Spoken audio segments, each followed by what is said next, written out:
क्या आप ये मानते हैं कि इंसान अच्छा या बुरा नहीं होता है, बल्कि उसके हालात होते हैं जो उसे अच्छा या बुरा साबित करते हैं?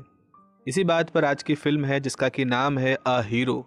असगर फरहादी की ये 2021 की एक ज़बरदस्त कहानी है और एक ऐसी फिल्म है जो ईरान की तरफ से ऑस्कर के लिए भी गई है। अपनी कहानी के दम पर इस फिल्म ने कांस फिल्म समारोह में पुरस्कार जीता। तो चलिए बढ़ते हैं अपनी कहानी की तरफ। कहानी का मुख्य पात्र है राहिम सुलेमानी, जो एक तलाकशुदा हालात का मारा हुआ सीधा साधा इंसान है। इसका तलाक हो चुका है और वो अपने 12 साल के बच्चे के साथ अपनी ही बहन के परिवार में रहता है। अपने हालातों को सुधारने के लिए राहिम लाखों रुपए का कर्ज लेता है और व्यापार साझेदारी में शुरू करता है। लेकिन पार्टनर की धोखेबाजी और व्यापार में नुकसान की वजह से वो अपना पैसा वापस नहीं कर पाता। इसी वजह से कर्ज देने वाला इंसान उसको जेल भेज देता है। अपने कर्ज को वापस करने का इंतजाम करने के लिए राहिम 2 दिन के लिए जेल से बाहर आता है और आकर के अपने बहनोई से मिलता है ताकि वो कुछ रकम का इंतजाम कर सके। सुलेमानी की एक प्रेमिका भी थी जो उसके बेटे को स्पीच थेरेपी देती थी, क्योंकि उसका बेटा ठीक से बोल नहीं पाता था। उसी स्कूल में राहिम सुलेमानी की मुलाकात उस महिला से हुई थी और वहीं उनका प्यार परवान चढ़ा था। जेल से वापस आने के बाद राहिम अपनी प्रेमिका से मिलता है तो प्रेमिका उसको बताती है कि कुछ दिन पहले उसे सड़क के किनारे एक थैला मिला था जिसमें कुछ 15-16 सोने के सिक्के हैं। अगर इन्हें बेच दिया जाए तो कर्ज की रकम वापस करने के भर के पैसे मिल जाएंगे। इससे तुम्हारी सज़ा खत्म हो जाएगी और फिर हम सब आराम से रह सकेंगे। सिक्कों को लेकर के वे दोनों एक सुनार के पास जाते हैं जो उन्हें सिक्कों के दाम बताने के लिए हिसाब किताब लगाना चाहता है, लेकिन इत्तेफाकन उसका पेन भी नहीं चलता और कैलकुलेटर भी काम नहीं कर रहा होता है। ये सब देख करके का दिमाग ठनकता है और वो वहाँ से अपने सिक्के वापस लेके चला आता है। उसकी प्रेमिका पूछती है कि आखिर किस्सा क्या हुआ, क्यों नहीं सिक्के को बेच रहे हो? तो वो कहता है कि सिक्के उसके नहीं हैं, तो उसको बेचने का उसे कोई भी हक नहीं है। वो कहीं और से पैसों का इंतजाम कर लेगा, लेकिन इन सिक्कों को वो नहीं बेचेगा। ये उसकी ज़मीर गंवारा नहीं कर रहे हैं। खैर, अपने बहनोई के साथ आगे सुलेमानी उस कर्ज देने वाले के पास जाता है जिसका कि नाम बरहम था। उससे गुजारिश करना चाहता है कि कुछ मोहलत दे दी जाए ताकि पैसा कमा के अपना कर्ज चुका सके। 3 साल से वो जेल में है और जेल में वो इतना नहीं कमा पाया है कि कर्ज को चुका पाएगा। लेकिन बरहम उसके सामने नहीं आता। फ़ोन पर ही वो उसको भला बुरा कहता है। बरहम की केवल एक शर्त थी कि अगर पूरा पैसा चुकाओगे तभी जेल से बाहर आ पाओगे। रहीम अपनी बहनोई के द्वारा उससे मिन्नत करवाता है कि अगर जमानत पर बाहर नहीं आया तो वो अपने पैसे की अपना कर्ज नहीं चुका पाएगा। कुछ मोहलत मिल जाए तो कर्ज चुकाने भर का वो पैसा कमा लेगा। रहीम के पास एक साफ सा रास्ता था कि सिक्कों को बेच दिया जाए और अपना सारा कर्ज एक झटके में वापस कर दिया जाए। आज़ादी उससे आसानी से मिल सकती थी, जो उसकी प्रेमिका भी चाहती थी। लेकिन रहीम ऐसा करने से साफ मना कर देता है। वो कहता है कि उसकी अंतरात्मा इस काम की गवाही नहीं दे रही है।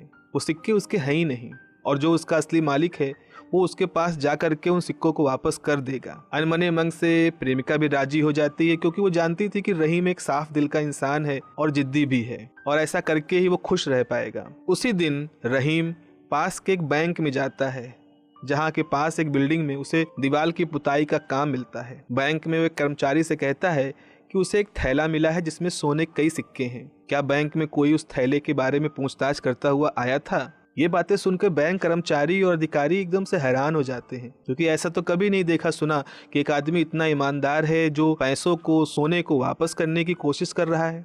जब और पूछताछ करते हैं तो उन्हें पता चलता है कि रहीम जेल से निकला है अपने कर्ज को भरने के लिए, यानी वो पैसों की कमी से जूझ रहा है। इसके बावजूद भी वो उन पैसों को, उन सोने के सिक्कों को अपने पास नहीं रख रहा है। तो ये सुन करके सबकी नज़रों में उसकी इज्जत बहुत बढ़ जाती है। अगले दिन तो रहीम अधिकारियों को अपना नंबर देता है और वहाँ से चला जाता है। अगले दिन वहाँ पर बैंक में एक महिला का फ़ोन आता है जो रहीम से कहती है कि वह बैग उसका है। रहीम बैग के बारे में और सिक्कों के बारे में उस महिला से पूछताछ करता है। तसल्ली होने पर वो कहता है कि मेरी बहन का फ़ोन नंबर तुम ले लो और वहाँ जा कर के अपना बैग वापस ले लेना। वो महिला रहीम के घर पहुँचती है और अपने हालातों का रोना रोती है। वो कहती है कि उसका पति अच्छा आदमी नहीं है, उसे इन सिक्कों के बारे में नहीं मालूम है। अगर वो इन सिक्कों के बारे में जान गया तो उसकी हालत बहुत ख़राब हो जाएगी। उसने बड़ी मेहनत से अपने बुरे समय के लिए इन सिक्कों को जमा किया था और बैग का स्ट्रैप टूटने की वजह से ये शायद बाजार में गिर गया था। तो राहिम की बहन उसे उसका बैग वापस कर देती है, जिसको पाकर वो बहुत खुश हो जाती है और जाते जाते वो रहीम के लड़के को कुछ पैसे अपनी राजी खुशी से दे देती है। दूसरी तरफ ये खबर शहर में तेजी से फैलने लगती है। बैंक के अधिकारी लोकल समाचार चैनलों को बुलाते हैं और जिससे रहीम का इंटरव्यू हो सके। रहीम को ये सब बड़ा अटपटा लगता है। वो एक बैंक अधिकारी से कहता है कि उस सच्चाई तो ये है कि ये सिक्के उसको सीधे नहीं मिले थे, बल्कि उसकी प्रेमिका को मिले थे, जिससे वो शादी करना चाहता है, लेकिन अभी उसका नाम नहीं ले सकता। तो बैंक अधिकारी कहता है कोई बात नहीं, तुम सबको यही बताना कि सिक्के तुम्हें बैग में मिले हैं और अब तुम्हें वापस करना चाहते हो, वे किसी कोई नुकसान तो नहीं है ना। रहीम को भी बात ठीक लगती है।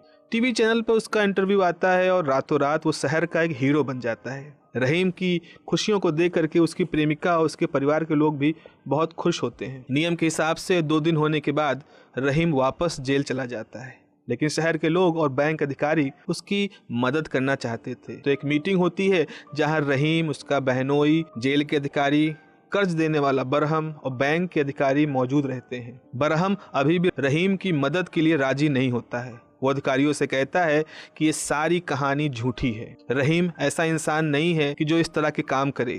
एक पूरी कहानी रहीम ने बनाई है।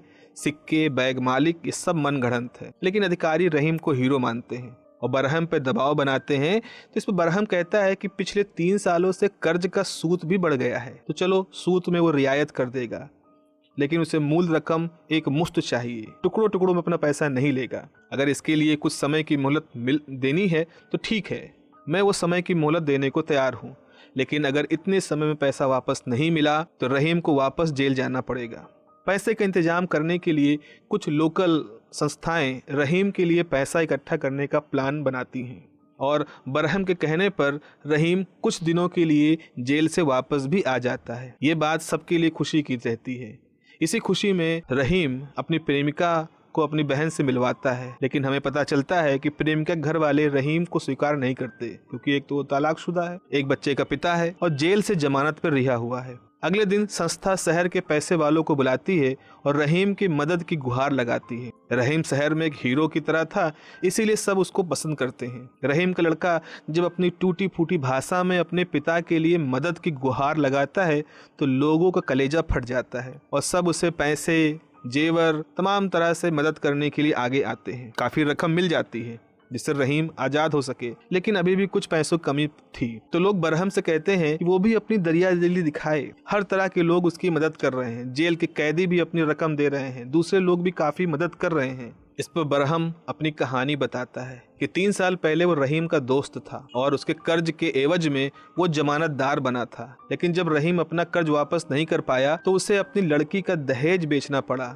जिससे उसकी लड़की की शादी नहीं हो पाई। इस दुख से वो रहीम पर कभी विश्वास नहीं कर सका। उसने बैग मालिक को पैसे अगर वापस लौटाए हैं, इसमें कोई एहसान नहीं किया है। कोई भी एक अच्छा नागरिक ऐसा काम करता, मैं उसको हीरो नहीं मानता हूँ। मुझे अपना पूरा पैसा चाहिए, नहीं तो रहीम जेल की सजा काटेगा ही। फिर भी बरहम रहीम को पैसा वापस करने का इंतजाम करने की मोहलत देने को तैयार हो जाता है। अब शहर के लोग रहीम के लिए एक नौकरी का इंतजाम करते हैं। एक ह्यूमन राइट काउंसिल में उसकी नौकरी पक्की हो जाती है। रहीम अपने ऑफिस जाता है तो वहाँ का अधिकारी रहीम से कहता है कि सोशल मीडिया पर खबर है कि तुम्हारी ये सारी कहानी झूठी है। क्या तुम इसे सच साबित करने के लिए उस औरत का फोन नंबर या उसका पता दे सकते हो, जिससे कि तुम्हारी ये सारी सच्चाई साबित हो पाए? इस पर रहीम कहता है कि वो महिला से तो कभी नहीं मिला और उसके पास ऐसा कोई दस्तावेज भी नहीं है। तो अधिकारी कहता है कि सच्चाई साबित करने के लिए औरत को तो दफ्तर लाना होगा, यहाँ उसे कुछ कागज साइन करने होंगे ताकि अगर कोई सवाल करे तो उसके मुंह बंद किया जा सके।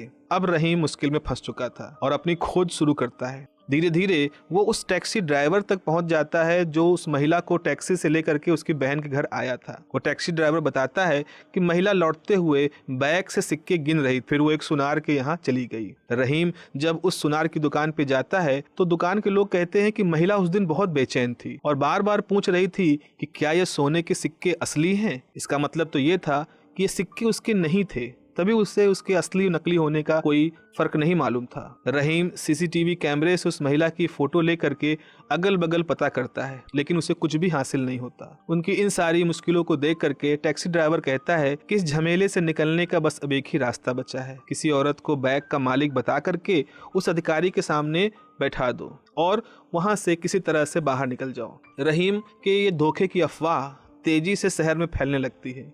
लोग उसको फोन करने लगते हैं। मजबूरी में रहीम अपनी प्रेमिका को बैंक का मालिक बना करके दफ्तर में पेश करता है।